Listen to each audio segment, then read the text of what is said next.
Sam Houston begins their season 1-0 for the first time since 2021. That undefeated feeling is feeling great for the moment, but can the Bearkats keep it up when they travel to Orlando, Florida to take on the UCF Knights? Hello, everyone. Welcome back to the Sam Houston Sports Talk podcast. My name is Collin. As always, Luke Scott. Luke, let's talk. Let's go ahead and get started. No jibber jabbering, no BS. Let's get right straight into it.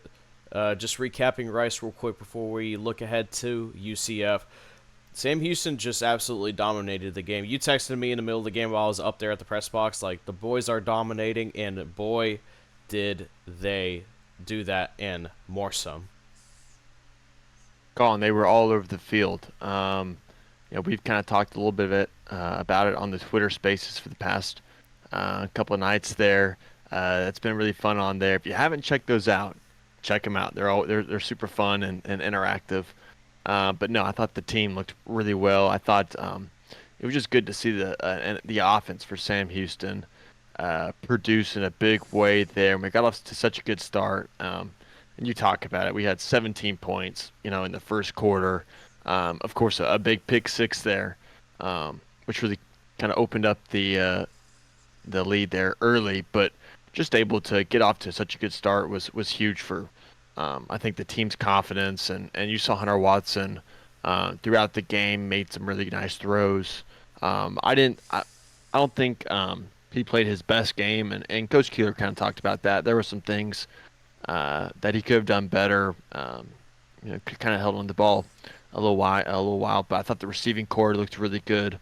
I thought running the ball, Watson looked really well, and we threw 2-3 different running backs at Rice and just kind of kept them on their toes. It was just a really good, solid performance on the offensive side.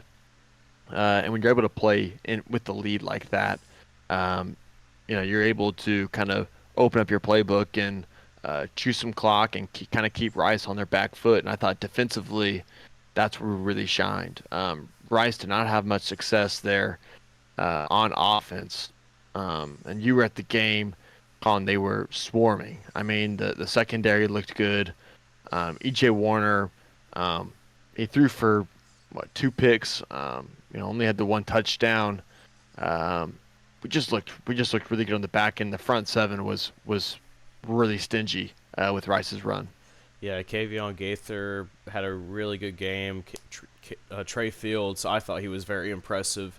You also saw a bit of Kendrick DeJour, and I talked a little bit about him before we went on. I thought he looked very impressive, and now he's second on the depth chart, right behind Isaiah Nixon and above Bryson Hayes, which is a good thing because we need depth at edge rusher. We can't just rely on Nixon a lot. I mean, he went down for a few plays. It seemed like it was due to cramps, but it was a bit of a scary moment if you're a Bearkat fan, of course. And but he was able to get back in there. He seemed like he's good to go. And you touched on him already. But I will say, Luke, Hunter Watson. I don't eat crow pretty often. I like to think I give some of, if not the best, sports takes out there. No, I'm just kidding. But I tend to be pretty okay, pretty accurate in most cases. But Hunter Watson made me eat crow. I'll tell you what, he I stuck with my guns. I thought Bauer was going to be the one that rolls out at QB1, but it became more and more apparent as kickoff approached that Watson was indeed going to be the one that will be taking the snaps. And you said it yourself, Luke. It wasn't his best game, and Keeler also talked about it in his press conference earlier this week. Yeah, I thought on third down, that's kind of where he was at times at his best and not so good.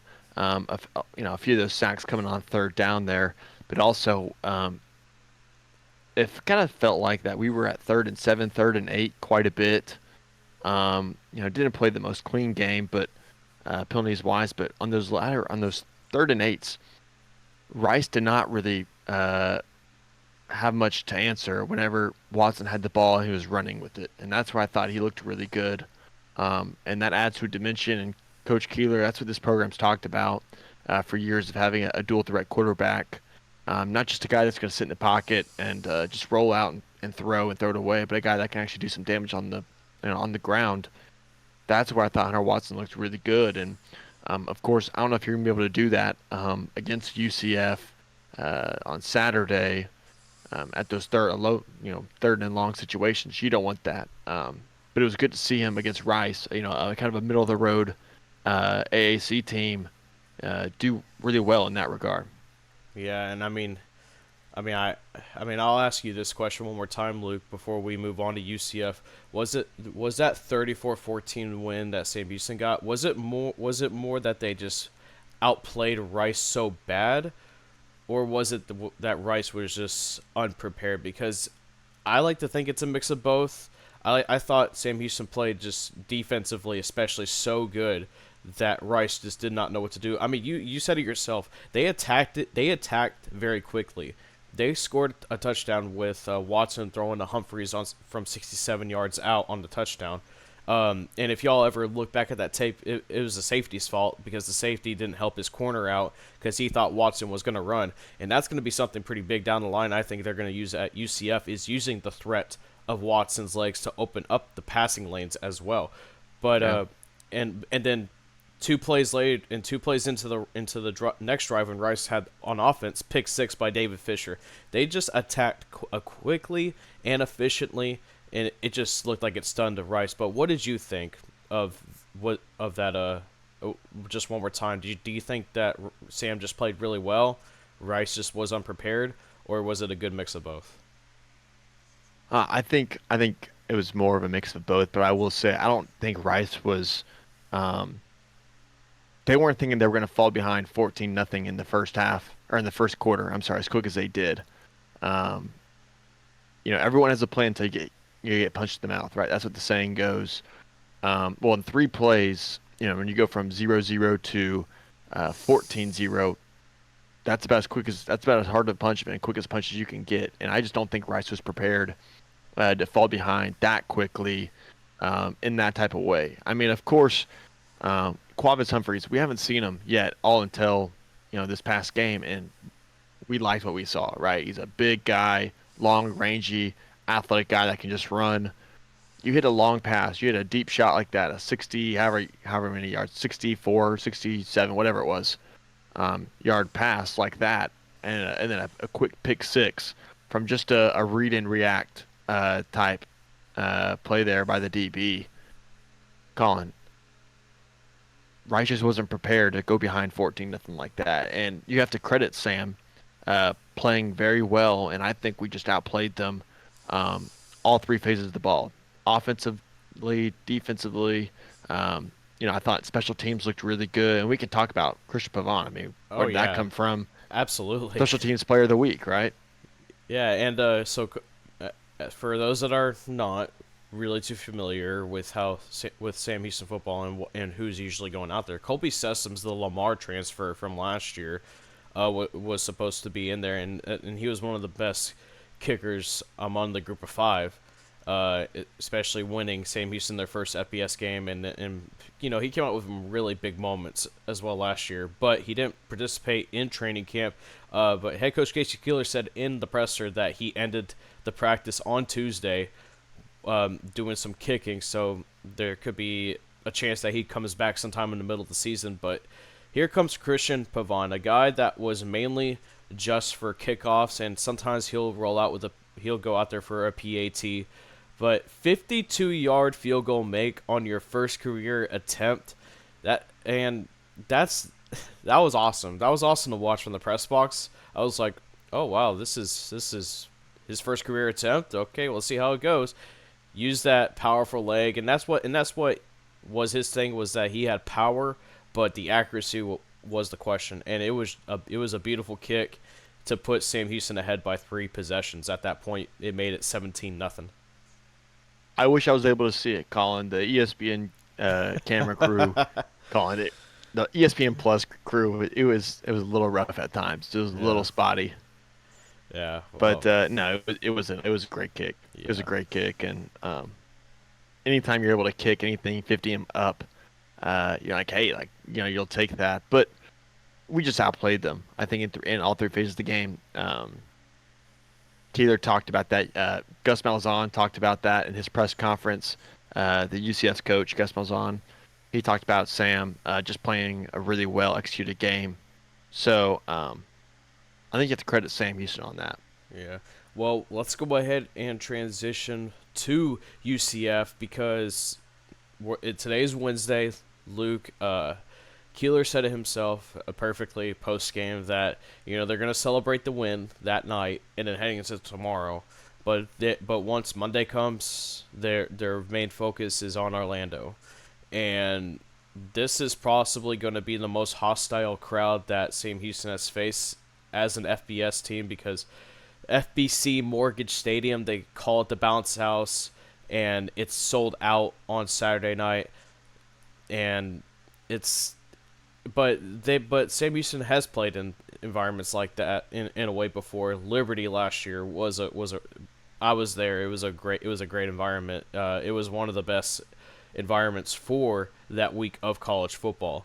And they also played BYU to begin the season last year. That was an awesome crowd. I will give BYU credit for that. They know how to put on a show over there. That that I think that is a night game in Provo. I know BYU wasn't the best last year. They weren't up to their usual standard, but that environment, I think that is a top 10 hardest place to play in college football. Night game in Provo. It's like the same with Utah. I don't know. It's like Utah too. Utah on the day is okay. They're not. Hmm. It's not too bad. But at night, good luck. BYU's the exact same thing. And and it's like I was at that. I mean, I was at that game, and Sam Houston were not supposed to be playing BYU close, according to a lot of people. But man, did that defense show up in that game, and I think that laid the foundation of what the team is going to be, now, and in the future, because the defense showed out again against Rice, and I would not be surprised if they showed out again against the Knights, especially with how Luke, we talked about it a lot, and now we're starting to talk about it in front of the good folks through the Sam Houston Sports Talk YouTube channel. If you haven't already, be sure you subscribe today and turn on bell notifications and follow us on all of our social media outlets. But Luke, 22-point underdog Sam Houston is now at the time we're recording, and uh, honestly, Luke, I don't think Sam Houston can just cover. I think there's a much better chance of them winning than most people realize. Yeah, I think so too. And when you kind of look at the way this defense has played the past few years, Colin, what we've been able to do on the road in hostile environments has been very, very impressive, right? We went and did very well against Liberty. BYU defense showed out.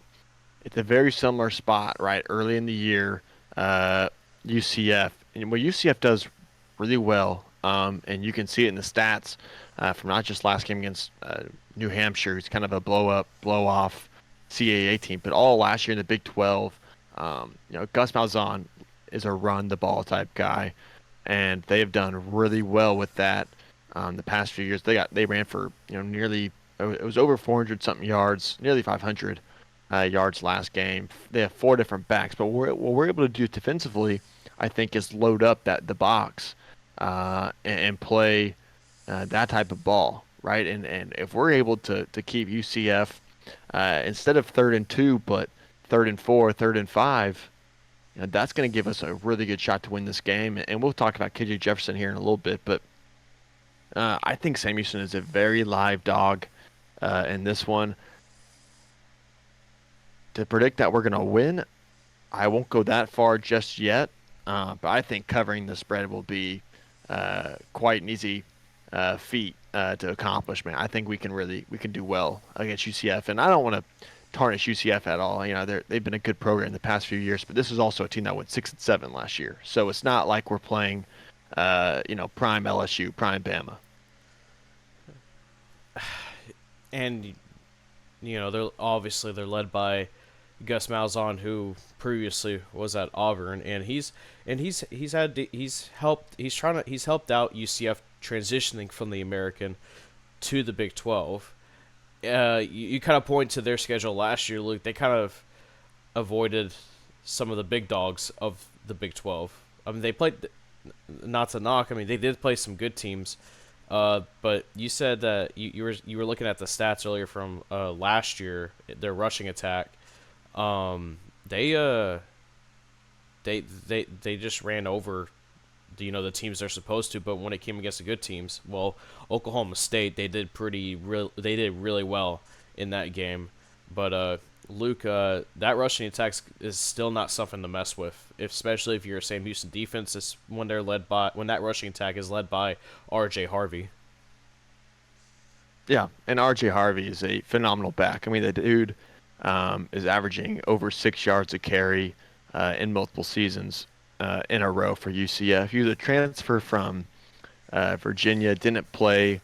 Now he's at UCF and is really coming to his own there. But yeah, I mean, you just look at last year, Collin, and I just pulled it up right here against K-State. It was only for 44 yards. Oklahoma State, though, he ran for 206 yards. So those are two very similar quality teams. K-State's, usually a very physical team, and so is Oklahoma State. That's conflicting. They didn't play Texas last year, which had probably had the best defense in the Big 12. I mean, they headlined T'Vondre Sweat, Huntsville guy. Gotta rep him a little bit there. But you know, I'll give credit to UCF. They have a great rush attack, but they beat up some of the bad teams in the Big 12, and they lost to the good ones. Yeah, and it all and the talk of the and they were the talk of the town for a bit over the off season. That's the word I'm looking for. When they grabbed Arkansas transfer quarterback KJ Jefferson, the 6'3", 247-pound quarterback from Sardis, Mississippi. Lots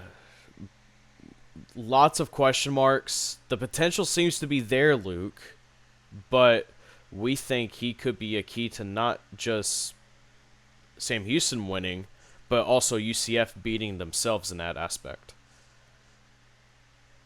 KJ Jefferson is a phenomenal athlete, Colin, and we've seen that at Arkansas.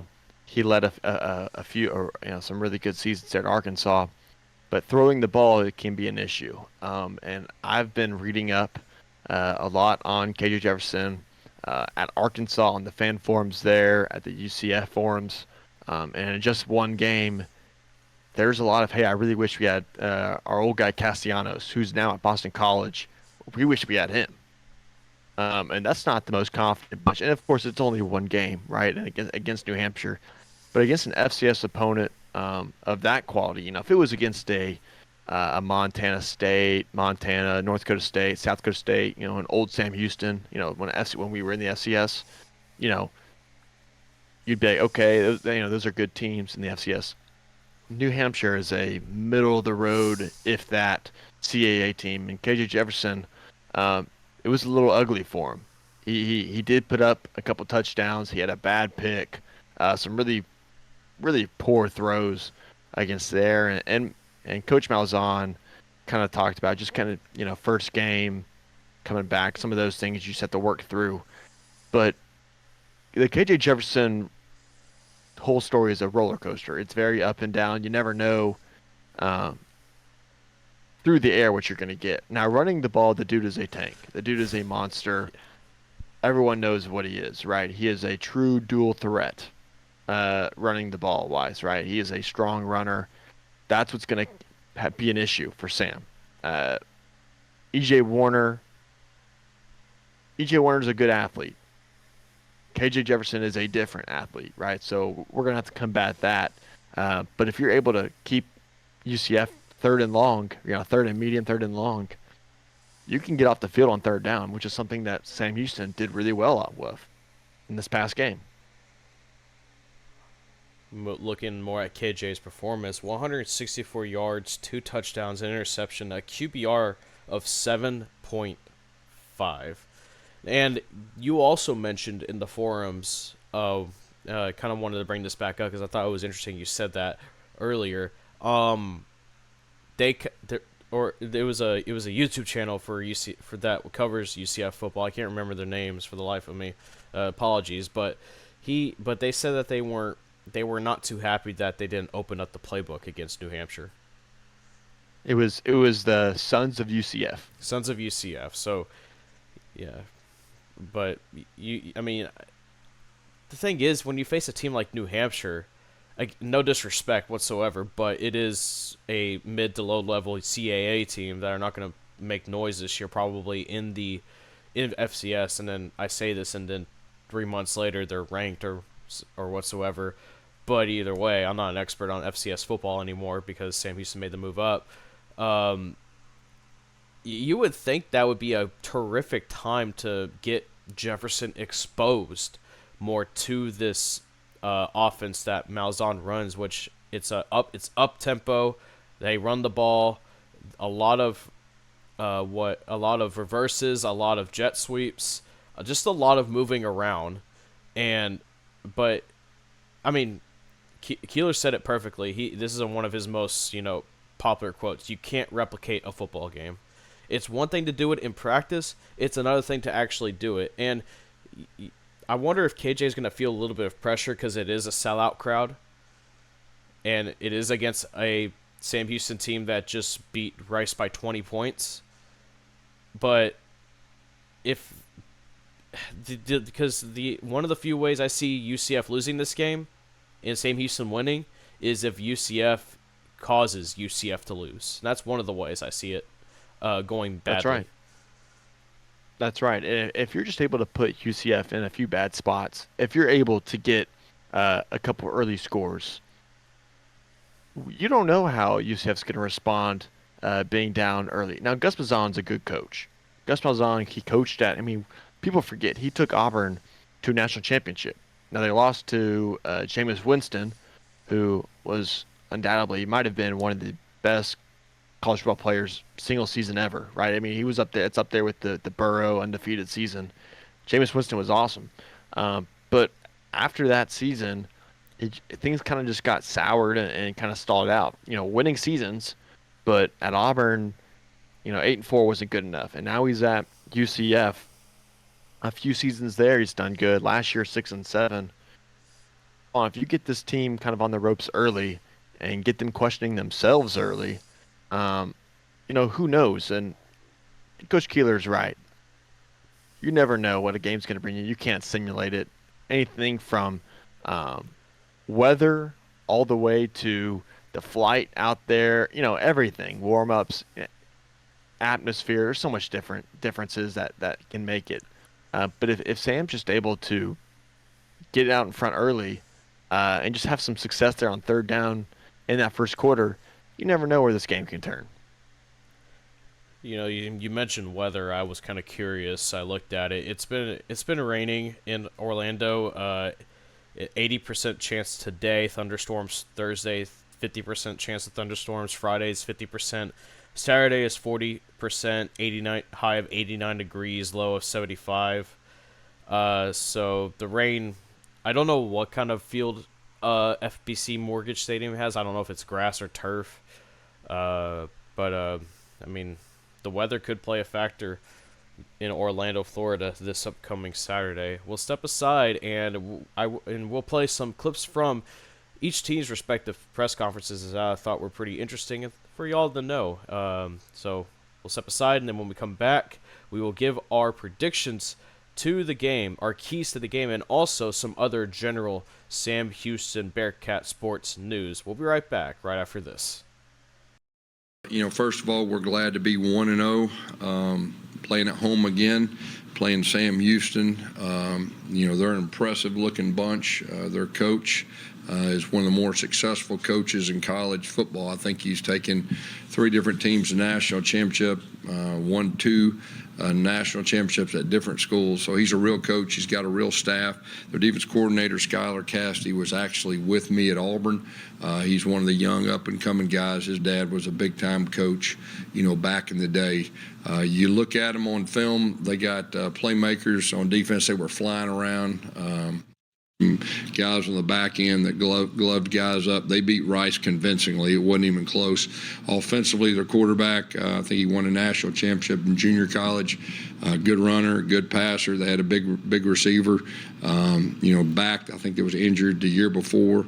They look like a solid team, special teams also. So this will be a good test for us. We're looking forward to it. We practiced last night. We really focused on cleaning up, really focused on us. We made a lot of mistakes in that first game, really in all three phases. And so we really worked on the corrections and focused on us. And then, of course, today we're transitioning into Sam Houston. Yeah, it was a combination. I mean, it's his first rodeo. Anytime that you got a new offense with new teammates, we didn't do a great job around him early either. We hit Johnny right down the seam. We didn't hit him. We overthrew him, and we had a bust up front in our protection. We'd had a chance to get off to a better start with that.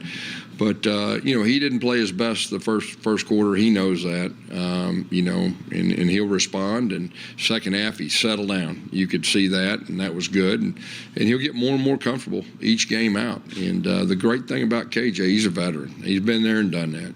And so really look forward to watching him play this week. We got four real guys. I think they're all a little bit different, which I think is good. We're going to have the luxury this year to keep guys fresh. And I think you saw a little bit of that, even Penny Boone come in the second half and bust off a really long run right there. But, there was good things. They did a good job playing without the ball. They did a good job, catching the ball too, and they protected the ball. So it was a good outing from our running backs. Yeah, obviously it was a good win. I think, from what I understand, a lot of people were surprised we won. I don't think we were surprised we won. I think, in training camp, we knew we had a significantly more talented team than last year, and just was a matter of, executing and playing well. So, again, I mean, kids played well, and we can play better. Different animal this week. Central Florida is super talented. Obviously, Gus Malzahn is a legendary coach. I haven't followed Gus that closely, and I always thought that he was more of a gimmick guy. And just when you watch them, it's execution, then gimmick. And when I say gimmick, it's something that's built into his system that you're always going to get a reverse. You're always going to get 6 deep shots a game. You're always going to, but you just look at them offensively and defensively, they're just so sound and they're just so fundamentally put together. So, this is going to be a different animal. These guys are really talented and they're very well coached.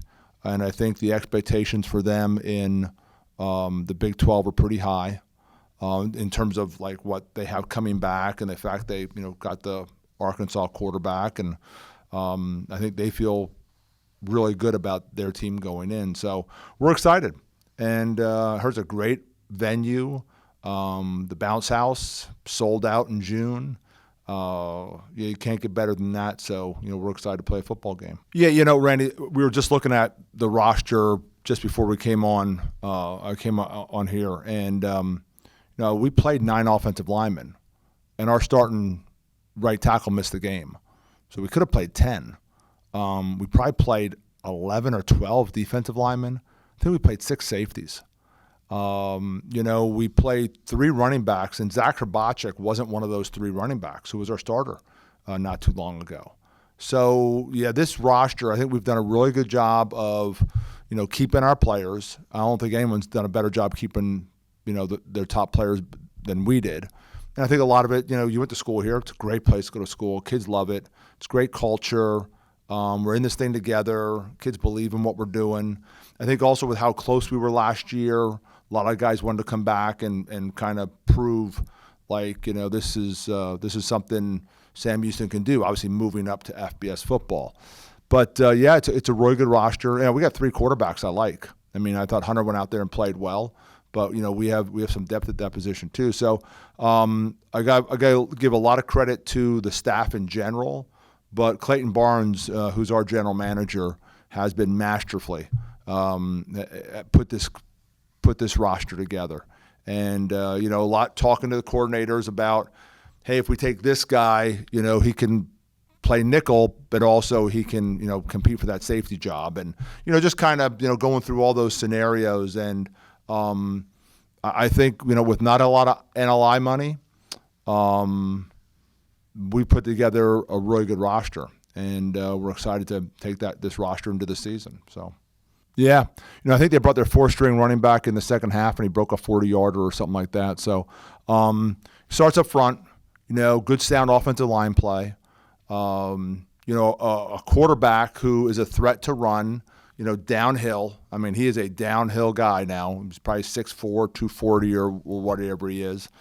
And then, they got like four guys who are really talented. And, my young defensive coordinator worked with Gus at Auburn, Skylar Cassidy. And, I'm watching the tape, and I was surprised just how fundamental they were instead of gimmicky. And he said that's, what he took away from Gus when he worked for Coach, that like fundamentals. And you can see they're just so well coached. And then, they get you kind of looking for that inside zone, then all of a sudden inside zone, they got a reverse coming off of it. And they're running the jet sweep, then it's a jet sweep pass. I mean, so he sets you up. And, he's done this a long time at a very high level. And, if you look at some of the guys he has on that staff, they're real guys. They are real guys. This is it's a pretty impressive group. And so, yeah, we know what we're signed up for. And this is a team that has a lot of confidence, our team. Obviously, it was a good win over Rice, a game that we handled pretty easily. And, again, a game where I think one of the guys from Fox who has a podcast has had it as his lock of the week. Sam Houston is going to lose by more than 10 to Rice. They had Rice minus 10. And so, I think people were surprised, but we weren't surprised. We think we have a good football team, and we know that we're going to be playing a different animal when we go to play Central Florida. Also, just a different atmosphere too. I mean, obviously the bounce house is going to be rocking. It's a Saturday night in early September. College football's back. Doesn't get better than that, and I think there'll be a great crowd out there. Good question from Tyler Shaw. Yeah, Casey, you said it's a different animal. How much you guys are establishing yourself as an FBS program and wanting to make a bowl game? How much of a benchmark is playing a power conference team like UCF? Oh yeah, and I think a really good one too. I think they feel that from last year to this year they've improved. I think they did a really good job of keeping their roster intact, and then they went and got some key pieces. They have a linebacker who just runs all over the field. I think he came from Cincinnati. I mean, he's just everywhere. I think he had an interception last week also. They're just so impressive with their speed.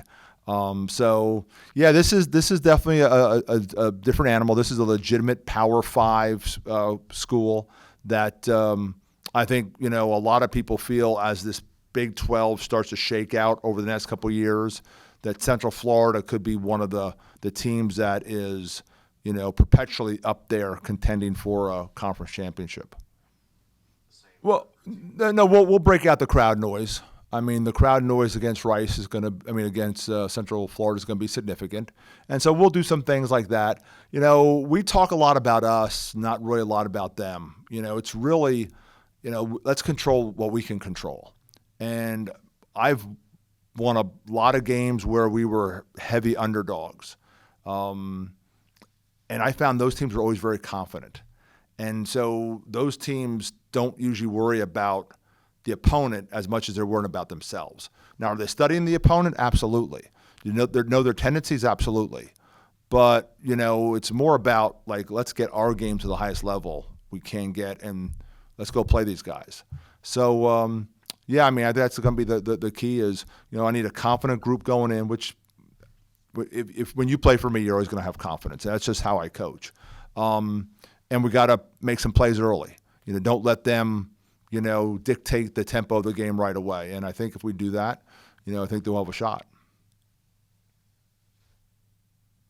Yeah, we've done both. We saw last week against New Hampshire, obviously, and we looked at what he did at Arkansas. And, you give him time, boy, he can sling the ball around.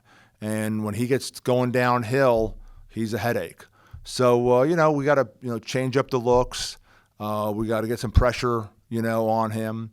But if he's sitting in a clean pocket all day, it will be a long day for us because they have enough talent, not only at the receiver position, but also to throw the ball to the running backs and get them out in space and a lot of one-on-one tackles that you don't want to get one-on-one tackles with those guys. So, we're looking at both, though. We're looking at a combination of Arkansas, and we're also looking at what he did against New Hampshire. Those were some moments from each team's respective press conferences. Sam Houston head coach Casey Keeler and UCF head coach Gus Malzahn. All right, time for the final segment of this preview podcast for Sam Houston Sports Talk. Once again, if you haven't already, be sure you subscribe today and turn on those bell notifications and follow us on X/Twitter, Facebook, and Instagram.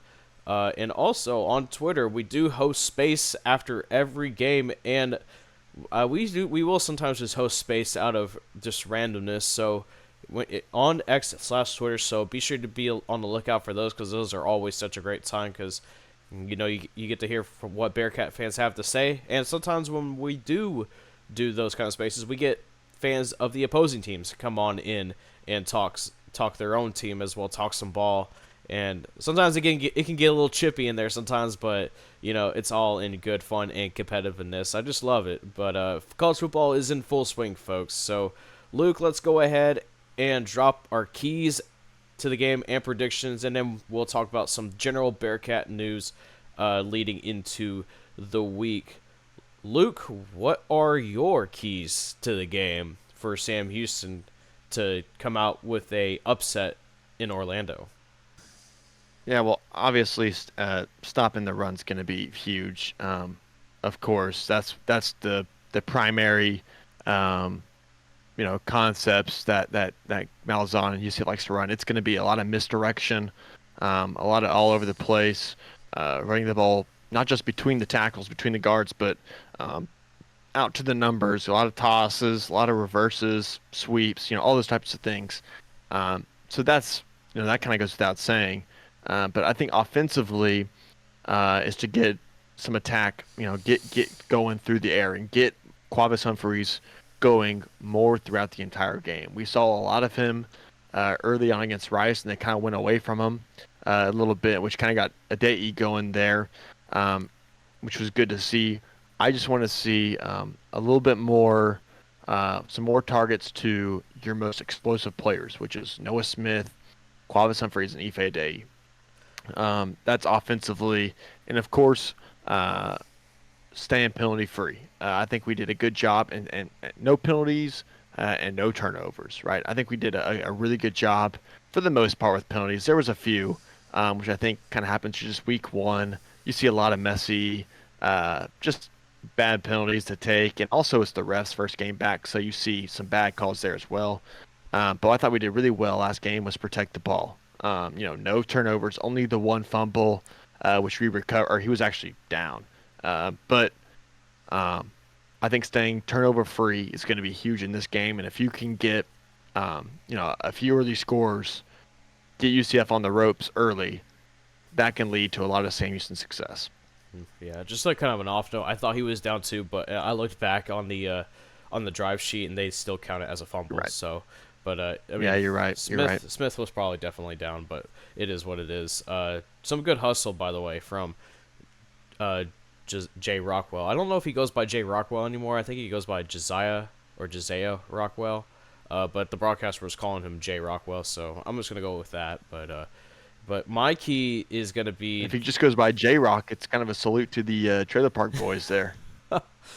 Anyway, the key, it's going to be, this is going to sound like a broken record, but I can't preface how important this is going to be protecting Hunter Watson and for Hunter Watson to help himself out as well. he can't be taking too many unnecessary hits. But the offensive line needs to help him out too and make sure they give him at least 3 seconds in that pocket. Maybe that's a little too much. Maybe 2 seconds is enough. But just got to find a way to protect him. Of course, you get Orion Irving back, who will be starting at right tackle. The depth chart made that clear that he will be at the right tackle position. So you're gonna have one of your best guys back. And Luke, you said it yourself one time to me before we recorded. Cannot be rotating the offensive line. You got to find the 5 and try to stick to it as best you can. I think they're still working out a few things. Like you said, it's first game back for everybody. But now, Yeah, you know that. I'm sorry, Colin. No, say that one more time. Yeah, obviously you don't want to be rotating your O-line midway through the season just to keep guys fresh. Maybe they just don't know who exactly they want. I will say UCF was one of the more transfer-heavy teams in the country, and I think that can lead to miscues. Obviously, we've seen that kind of play out the past few years. Teams have taken a lot of transfers. At the end of the year, they really start to hit their stride, but at the very beginning, you see that in both football and basketball, in college basketball. Teams with a lot of transfers tend to sometimes get out to slow starts, and that's what the UCF guys have been talking about, not having a slow start against Sam. They had kind of a slow start against New Hampshire too, right? So, but yeah, you're exactly right with protecting Hunter Watson. Yeah. Now it's time for the best part of this that we love to do is predictions. And Luke, you need to eat some Major Crow, man. I hate to call you out. Colin, I can't believe I picked against Sam Houston our first time. I just, especially with the radio show that we would do on the Student Radio 90.5. Colin, I was picking Sam Houston left and right, just because we were, there was no way we were gonna win some of those games, but I just picked them just because. I have to eat. I hope I have to eat Major Crow again though this week. I'm gonna pick UCF. I like UCF probably 30 to 24, 30 to 20. I think Sam Houston's gonna play well within the number here, and give UCF a lot of trouble early. I think Sam Houston's actually gonna get out to a 10-0. A 14-3 lead quickly, and then maybe kind of see where that goes. I hope I eat Major Crow. I think the way that UCF plays might wear down Sam Houston at the very end. A lot of misdirection, physical, running the ball. I say that, but then we attacked Air Force last year really well, BYU last year really well. So I don't know. I think this game is going to be a closer game than what the public thinks, what the number says. I think Sam Houston's going to do very well. I just think UCF might just be a little too much there at the end. All I have to say is not so fast, Jack. I gotta say, Colin, I can't be the guy that keeps picking against Sam. I can't be that guy. Well, I'm gonna keep the guy that says that Sam Houston is gonna come out of Orlando. They're gonna shock the college football world. I think it's gonna be a closer game, like you said, but I think Sam's gonna quell down that run game. Probably not. I think Harvey's still gonna rush for over 100 yards, maybe, but I think they're gonna make KJ to Jefferson to try to force some throws. And then get him some bad spots. I think they can get it done. We also gotta have somebody on this podcast that goes for Sam Houston every week. So I'm gonna go ahead and say Sam Houston wins it by a final of 27-23. I think it's gonna be close throughout. I think we're gonna see a defensive touchdown by Sam Houston.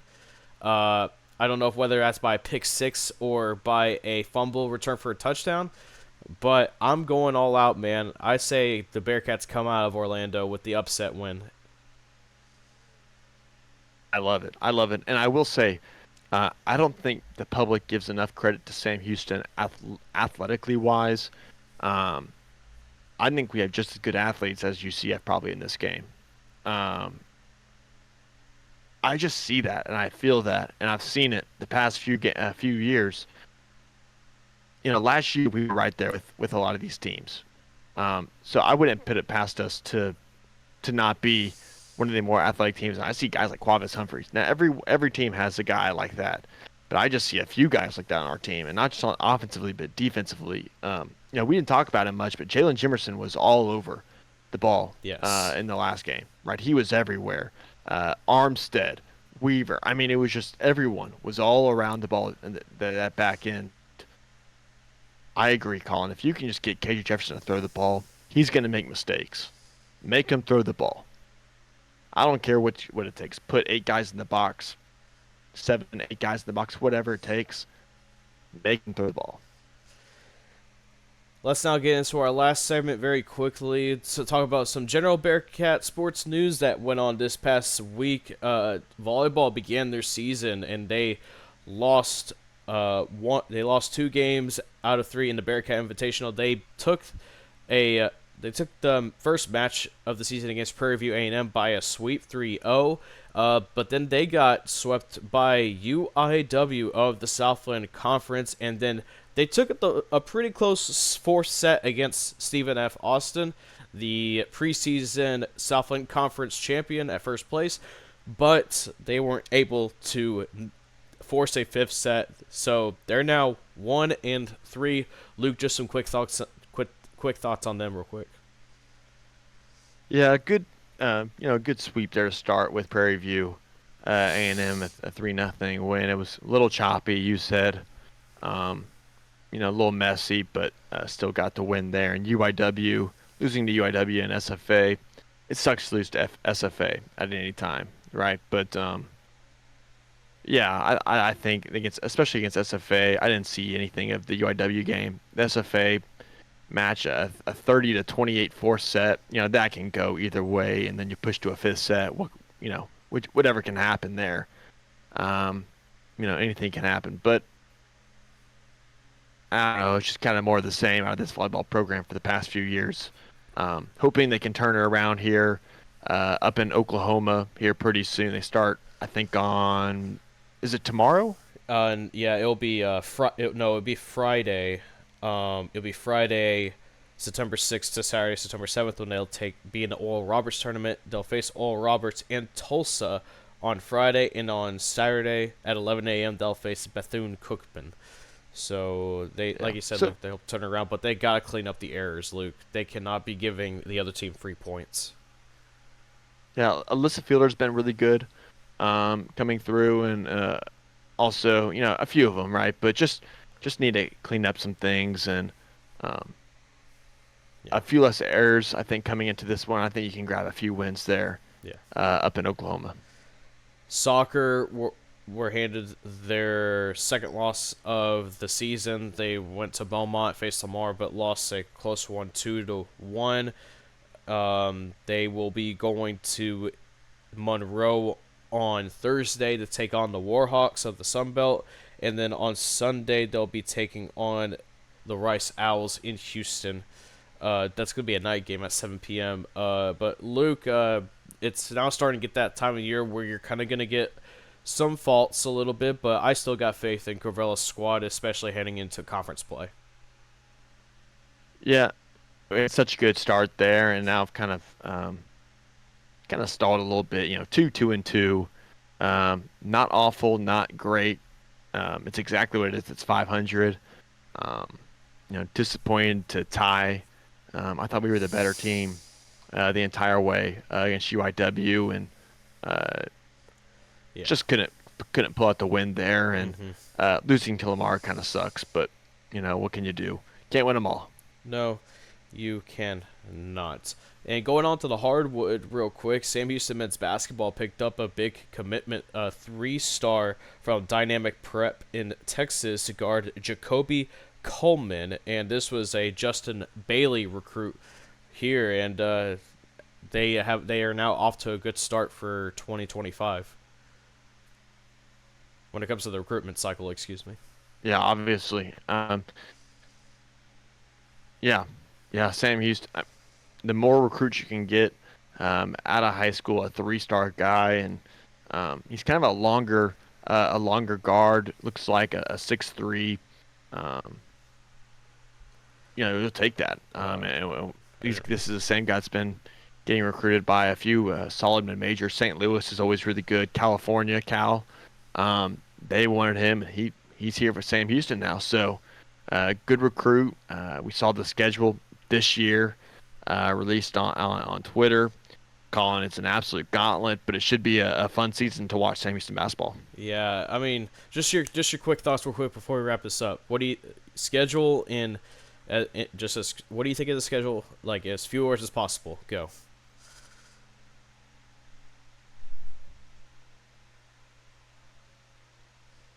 At home, easy. Away, very tough. I'd say very intriguing. That's all I'll say on that. We will be looking at men's basketball schedules in a podcast in a month and a half or so when we preview the season. We'll discuss more of it there, but for now, it is a very interesting schedule for Sam Houston men's basketball. That'll wrap things up for this preview podcast. Sam Houston, UCF, they will kick off 5:30 p.m. Eastern Time on ESPN Plus, and you can also tune in on Bearkat Sports Network Audio with Carlos Zimmerman and Brian Adams on the call for that game. For Luke Scott, I'm Collin Neal saying so long for now. If you haven't already, be sure you subscribe today for all the Bearkat talk and follow us on all of our social media outlets. As always, eat 'em up, Cats, and let's ride out of Orlando with the upset win.